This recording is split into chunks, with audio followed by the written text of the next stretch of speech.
Standoffs, anger, demands, protest.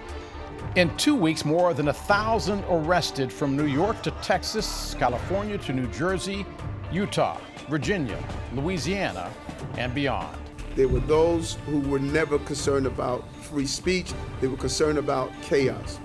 President Biden condemning some of the standoffs under pressure now to do more.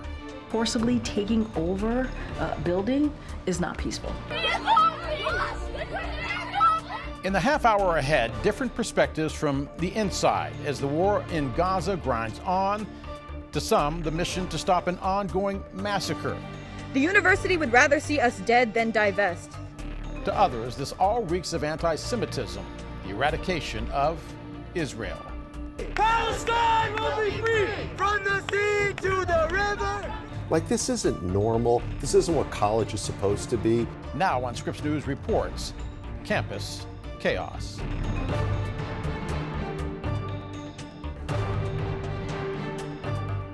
The situation across this country can perhaps best be summed up in a word: volatile. Thank you for joining us for this episode of Scripps News Reports. I'm Del Walters reporting from Atlanta. The facts are important here, and so are the perspectives. We're going to bring you both. So let's set the table here with an overview of what has been happening and why. James Packard begins our reporting from the campus of UCLA. The violent brawl on UCLA's campus, the violent takeover of a Columbia University building, didn't come out of nowhere.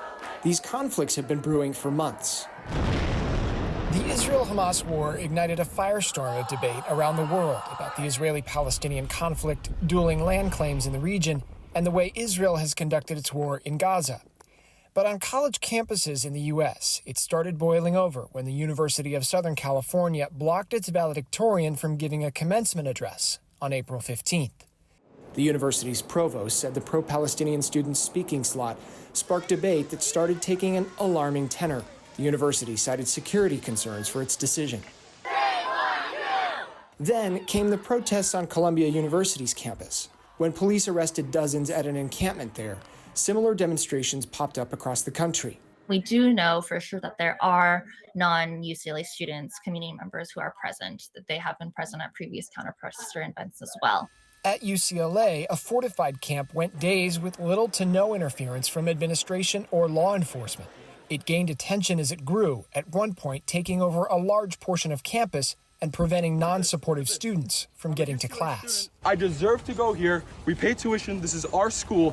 When it got violent this week, law enforcement got scathing criticism for standing on the sidelines. These thugs maced and pepper sprayed students at a point-blank range, while UC's hired security watched. Still, at some universities, administration negotiated to a semi-resolution with students. At Northwestern, students agreed to dismantle their encampment in exchange for increased campus investment in Arab and Palestinian students. This agreement by no means, suggests that this movement is dying or that we're stopping. We have other demands, and I want to see those demands met. Still, it's a marked improvement on the chaotic, violent outcomes on other campuses. And here at UCLA, a counter-demonstration was funded in part thanks to tens of thousands of dollars from donations on GoFundMe, cropping up over the weekend after this encampment first started. James Packard, Scripps News, Los Angeles. Let's drill down on what's happening at Columbia University, considered by some to be the epicenter of these protests. Police first cleared the encampment there on April 18th, arresting 100 people. But then they returned, opposing Israel's military action in Gaza and demanding Columbia divest from Israeli companies. The administration refused. So let's take you to that campus, and Thomas Hoppo is there for us. And Thomas, for the purposes of this program, I want to focus on what's been behind all of this. Why did the situation at Columbia evolve or devolve the way it did? So, Del, it initially comes down to two sides not being able to come to an agreement. For the last 2 weeks, the university has been trying to come to terms with the pro-Palestinian protesters, but on Monday, they said that they have come to an impasse. And on Tuesday, that's when protesters made their way into the Hamilton Hall. That's that building over here to my right. Protesters overtook that building and started breaking windows, putting flags out, Palestinian flags out there, and that's when it evolved or devolved into this situation to where the school requested NYPD to step in and intervene. It finally became a point where they needed to intervene because they felt that things weren't safe. And one of the reasons why that they needed to come in is because, according to NYPD, there were outside agitators that helped influence some of the young people here protesting and helped incite the overtaking of the Hamilton building. Thomas, as you know, because you've been on these campuses, we've seen protests on campuses as far away as France. What are the demands across all of these protests, and are there similarities? So yeah, I've been at UT Austin, I've been at Denver at the Auraria campus where there's multiple schools, and I've been here at Columbia. And so all the demands have been theoretically the same, and the biggest one is the divestment in Israel, or companies that support the military efforts in Israel. So that is the number one demand that all of them have in common. Another one is giving these protesters amnesty for some of these charges. In UT Austin, that didn't actually have to happen because a lot of them got their charges dropped when they initially got arrested last week. However, the biggest demand is divestment. And then the others are, other things of having leaders at these schools step down. In UT Austin, they wanted the president to step down. But there's other places like Northwestern University where they have actually come to terms. They have actually come to agreements. Now, the big question is the divestment. How realistic is that? A lot of them want this to happen, but how realistic could that be? But one of the supplement things that the University of Columbia University tried to do here was to invest in health and education in Gaza. However, that was turned away from the protesters, and then things led to the overtaking of the Hamilton Hall. Del. Thomas Hoppo for us at Columbia University in New York. Thomas, thank you. That important perspective from some of the people right in the heat of this debate, and now the other side. Melina Faraduni is an Iranian Jewish student from USC. Melina, thanks for being with us. You believe these protests are largely anti-Semitic. We've heard a lot of people at these protests calling for an end to the Israeli military campaign in Gaza and for university divestment from Israeli companies. What have you seen that makes you believe that this is anti-Semitic? Yeah, thank you so much for having me. I mean, we're seeing students chanting from the river to the sea, Palestine will be free, which Congress has declared hate speech because they are calling for the Jews to not be in that land. In addition to that, I, as a Jewish student walking around with just a Jewish star and not showing my unwavering support for Israel with my dad on Sunday to take graduation photos, was chanted Free Palestine at. If you are only worried about the Israeli government and that's what you are upset about, you would not be attacking Jewish students. Do you get the feeling your fellow students understand the complexities of what is unfolding right now in this conflict between Israel and Hamas? Unfortunately, I don't think that's the case. And I think that I myself am living here. I can't fully speak to what's going on. But if they were to truly understand the situation in the Middle East right now, they wouldn't be coming and attacking Jewish students on college campuses. Is it possible to be opposed to the Israeli military campaign in Gaza because they see the images, tens of thousands of innocent people, women and children that are dead, but also still supportive of the idea of Israel?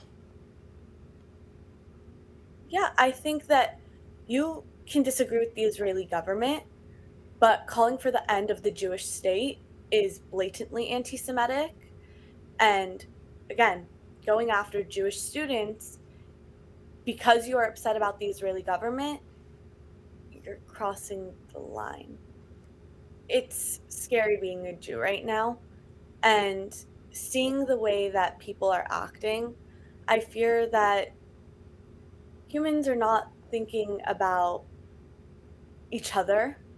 They're so focused on an idea that they may not even fully understand that the lives of humans are at risk because we are lacking empathy. Do you have any common ground with the protesters on your campus that are on the opposite side?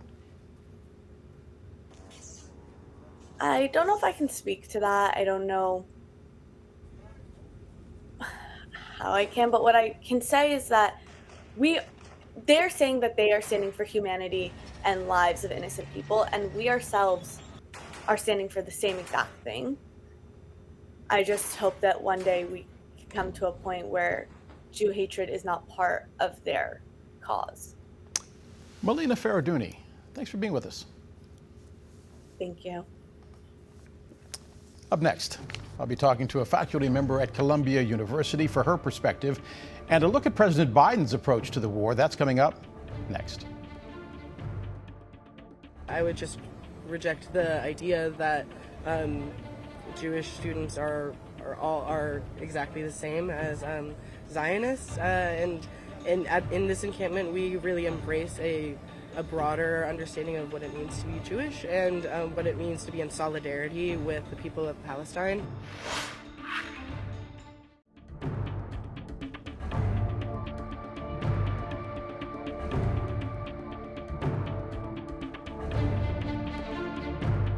When I spoke with Prime Minister Netanyahu this morning, I told him the United States stands with the people of Israel in the face of these terrorist assaults.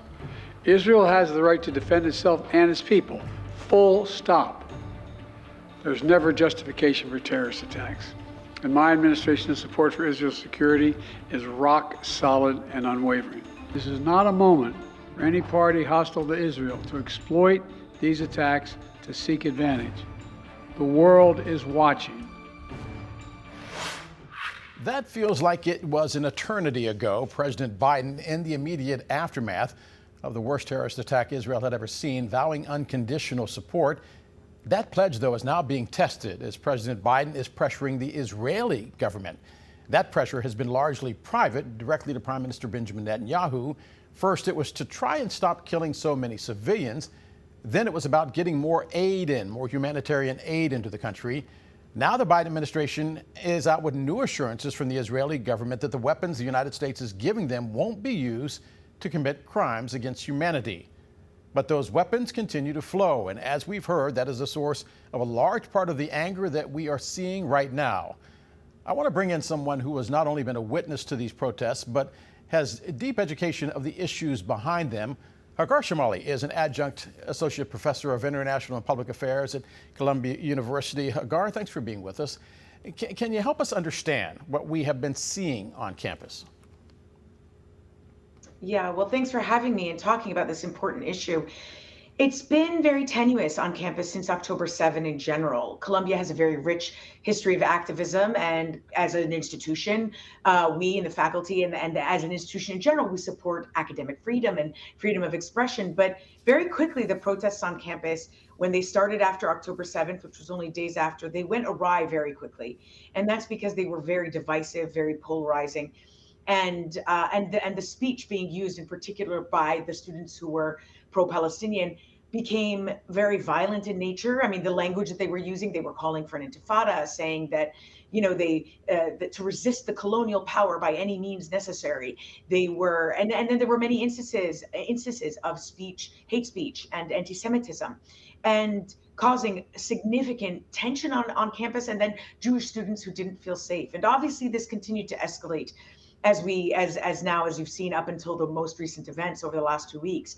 And after the arrests that took place 2 weeks ago, things backfired and the protesters came back in the encampment and things became even stronger and more loud.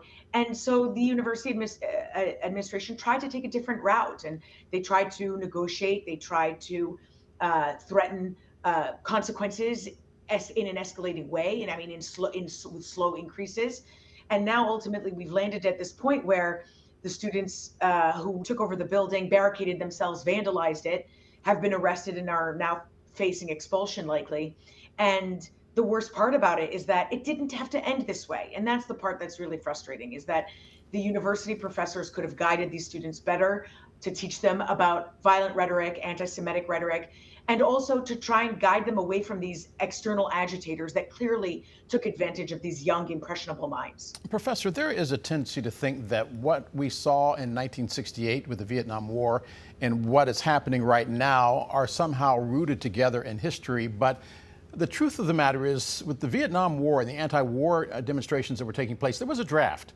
And a lot of the students on college campuses were upset because, one, they didn't want to go to war. And the other thing is they knew people who were in Vietnam, classmates that they went to high school with. Explain to me, if you believe, as someone who teaches at Columbia, do the students understand exactly what it is that they are protesting against, or is it a TikTok movement? Well, the answer to that is yes and no. First of all, I'm really glad that you made this comparison to Vietnam, because the comparison to Vietnam on campus is repeatedly made by the students. They view this as their Vietnam. They cite that example from 1968, and they also cite an example from 1985 when the students protested Colombia's investments related to South Africa, and so to protest the apartheid, that they wanted them to divest from South Africa. And again, both of those instances are completely different and not that related to what we have today, but the students feel that it is. They've let their message become muddy with calls for violence, hate speech, anti-Semitic speech, and certainly allowing these extremists to infiltrate their movement. Professor, you have worked inside presidential administrations in both senior national security and public affairs under President Obama and George W. Bush. Can you help us understand why it is so difficult for President Biden right now? Because on one hand, he is more vocal about the way Israel is conducting the war, but on the other hand, he continues to push for that vital military support. Yes, you're very good at hitting the nail on the head. The President Biden is really facing a difficult. He's in a difficult spot right now. Israel is a non-NATO ally, has been a non-NATO ally since 1987, and that is a mutually beneficial relationship. It just doesn't appear like that on the surface sometimes. It often looks like it's one way. But I worked in the U.S. government in counterterrorism. I worked with the Israeli government very closely, and a lot of the terrorist plots that we're able to thwart here in the United States is thanks to Israeli intelligence. And so there's a reason for that relationship. It's also our key democratic partner in a region where we have national security objectives, and they're our only main democratic partner there, and so we share those objectives together. But so Biden, what he's trying to do is figure out a way to reinforce that relationship and alliance, and tell the world that the U.S. is not going to step away from that relationship and that it's an important one, but at the same time, try to use the leverage the U.S. has with its military assistance and in general that they value the relationship. The Israeli government values the U.S. relationship. They pay attention to the U.S. perspective. And so he's trying to use that and place greater pressure on them more and more to tell them, listen, while we're your friend, that doesn't necessarily, and by the way, we think that you have the right to defend yourself and we want to see Hamas defeated. At the same time, that doesn't mean that we're necessarily supportive of your approach. And we believe your approach is going to backfire. And because we care about your security, we don't want you creating a situation where you've driven everybody into the arms of the enemy or created a security problem in the future. There are times I see that working with the Israeli government, and you see it influencing their decision making, and times that it doesn't. Professor, if you were back in a presidential administration advising President Biden right now, what would you say? The thing that I would have liked to see more of, to be honest with you, is communication since October 7 to be more clear, to be louder, and to reach a wider audience. The White House has the bully pulpit of the world. And after October 7, I really saw their efforts to be focused mostly on cable news, for example, and the outlets based in Washington, D.C. But that's not what the majority of Americans are watching or listening to. And so if you have 150 million Americans on TikTok who aren't watching news, who are getting news from there and not from these other main outlets, then it's on you, the White House, to go out and say, let me explain to you what anti-Semitism is. Let me explain to you why using the word intifada, what that means. And I only saw President Biden say that this week. And so that's what I would have liked to see more communication, clearer communication from the beginning throughout this to explain why the U.S. policy is what it is, what Hamas really is, why supporting violence or Hamas actually undermines the Palestinian cause and an effort to build peace between two states, and why two states matters for a long-term solution. It's this kind of communication that I would have liked to see more of. Professor Hagar Shamali of Columbia University, it has been a chaotic few weeks for you. We want to thank you for helping us make sense of it all. Thanks. Thanks so much for having me. You got it. Back in a moment with some final thoughts. In every protest, there are the lines between police and the protesters. There are the lines between speech that is acceptable and hate speech. Then there are the lines that some say cannot be crossed, like occupying certain buildings. Those lines are different from protest to protest, from campus to campus, even from city to city, and sometimes day by day. Of course, protests in America are nothing new. Our country was founded on the idea of free speech, of protest. It is enshrined in our Constitution. It is fundamental to our founding. Each of you watching right now, you have your own personal lines of what is acceptable and what is not. You have your own beliefs of what you agree with and what you don't. One thing, though, we should all agree with is that hating each other is wrong. But so too is not listening to each other. So listen to people you don't agree with, because our world is fractured, our country is divided, but we can each on a personal level be a tiny part of the solution simply by listening. And yes, that can mean listening while respecting your own personal red lines. For Scripps News Reports, I'm Del Walters reporting from Atlanta.